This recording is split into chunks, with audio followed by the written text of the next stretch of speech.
Bakit tayong mga Katoliko sinamba natin si Kristo sa araw ng Linggo, hindi Sabado? Tingnan natin ang Biblia.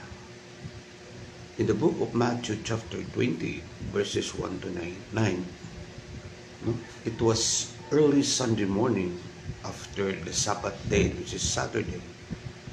Ang dalawang Maria po, Maria Magdalena at ang isang Maria, ay pumunta sa libingan kung saan nalibing si Kristo.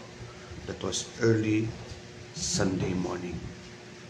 Nung sila ay nakarating sa lugar na yan, may isang anghel nandoon nagpakita at ang sabi, wala na ang inyong guro or leader.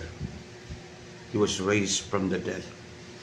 Kaya sila po ay lumabas sa puntod at nagsitakbuhan upang i-announce nila, ipaalam nila sa buong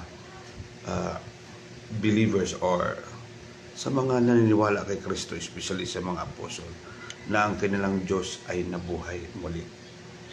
Kung basahin mo naman ang the same book, Matthew 28, sa 17, doon nakita nilang lahat na nabuhay si Jesus at sinamba nila si Jesus sa panahon kung kailan siya nabuhay. That was Sunday morning, kapatid. Kaya ang Katoliko, sinamba natin si Jesus during resurrection. It was a powerful scenario or situation or events na nangyari, nabuhay ang Diyos.